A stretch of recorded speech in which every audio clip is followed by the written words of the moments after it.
Oof. Does the Daily Mail want an ice pick for that burn?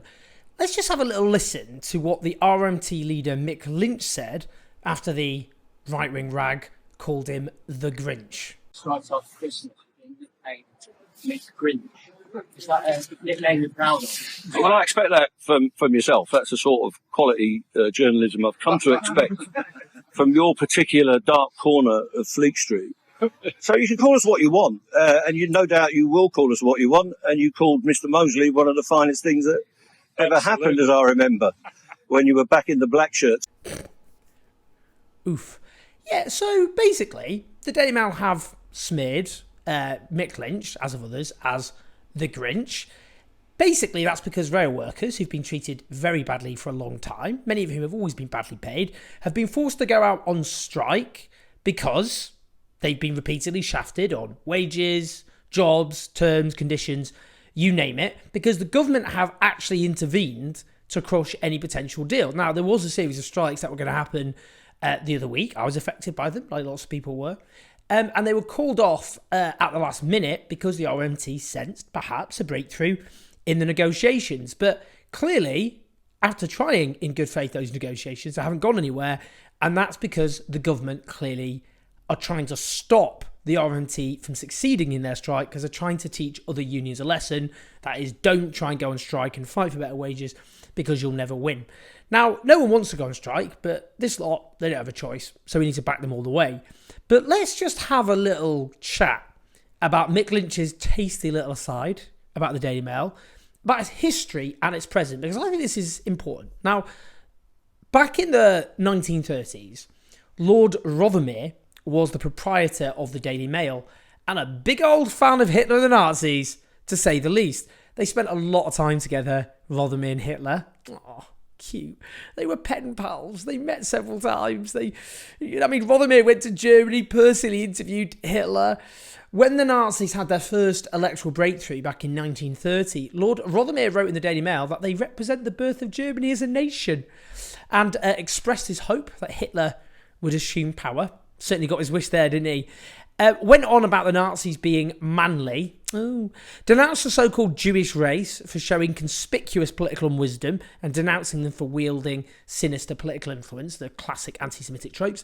Wrote editorials lauding the Blackshirts, praising them for sound common sense conservative doctrine.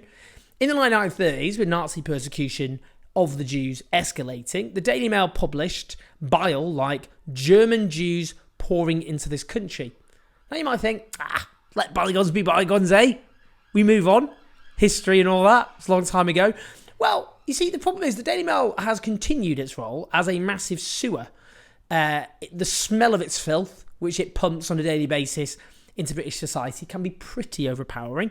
This is the newspaper which, just before the 2012 Olympics, declared that the British team had 61 plastic Brits because they were born overseas. This is the newspaper which in 2014 portrayed migrants as rats pouring across the EU's border in a cartoon alongside overtly racist caricatures of Muslims. It is the newspaper which hailed the surge for the far-right candidate Marine Le Pen in the 2017 French presidential elections as the new French Revolution. It publishes front pages like, migrants, how many more can we take? And 1 million more migrants are on their way, to make people feel terrified about those born in other countries. They splashed on migrants as the swarm in our streets. They've used blood-curdling rhetoric to radicalise and polarise the country after Brexit, infamously, of course, denouncing judges enforcing parliamentary oversight of the withdrawal process as enemies of the people and demanding, when Theresa May called a general election, that the Tories crushed the saboteurs, essentially just trying to make those who seem to dissent from the political status quo as a dangerous fifth column. Pretty dangerous rhetoric given the radicalisation of the far right in this country. Who's radicalising them? Who are the hate preachers radicalising them, I ask you? Now, I come back to this often goes, well, the Daily Mail, did they not do crusading journalism in the case of Stephen Lawrence, fearlessly demanding justice? And you could say a lot of kudos should go to the Daily Mail. It seems odd, perhaps, that they did take an unapologetically anti-racist stance given a lot of the other stuff they published. Interesting the truth, Paul Dacre, the then editor, personally knew Neville Lawrence, the father, of course, of Stephen Lawrence, because, as he describes him, he was a very good plasterer who did a lot of plastering work for him. He was clearly a very decent, hard-working man, says Paul Dacre. Would the Mail have done it without that knowledge? Probably not. They were actually, the family, not happy with the Mail's initial coverage, but they had an in because of Neville Lawrence's relationship as a plasterer with Paul Dacre. Worth pointing out. Now, I do think this is interesting to interrogate because what the Daily Mail do, of course, is function as quite an effective means to redirect people's anger away from the powerful, those at the top of society, to those who don't have power. So that's why we're constantly meant to fear migrants and refugees and Muslims and trans people, all the other targets that the British media go after. And this is important in the context of an industrial struggle. I'll explain why. Because what the unions try to get us to do is to understand that workers have a shared common interest. And that is a common shared interest that they should have better wages, better pensions, better terms and conditions. That not just in the workplace, they should have better rights, terms and conditions, but in the political arena as well. They should, in society as a whole, they should have good public services because they can't pay the way into private services, like education, a good comprehensive education, good national health service, public services like transport for that matter, which they rely on. And they're on a collision course, those interests of working people, with bosses because they want to make money. That's what they're interested in. They want to pay dividends to shareholders. So what unions try to get us to do is reframe our anger at legitimate targets, those with power, that we should organise in order, because you can't, as an individual, expect to just improve your lot in life by individually asking your boss, could I have a pay rise? Could I be treated better at work?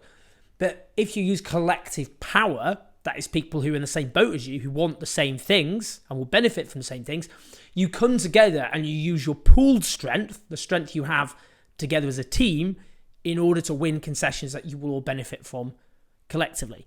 So it helps people to understand, of course, who the real enemy are. What the Daily Mail try to do is very different, because they want people not to be angry with their bosses for treating them badly, but to make them think that their genuine, real grievances in life are caused by the powerless. And that's what the Daily Mail's always functioned to do.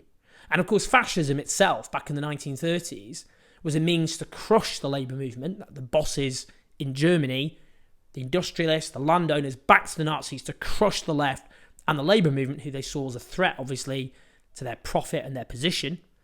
So that's why it's interesting, because actually the Daily Mail have always tried to get people to be angry with the wrong people. And the likes of Mick Lynch want us to be angry with the right people, not for the hell of it, not to get something out of our system, but because only by understanding that workers' interests are different and on a collision course with the bosses can their lives be improved. And that's why Mick Lynch was right to stick it to the Daily Mail. Please like, subscribe, support us on patreon.com/Owen Jones84. See you soon.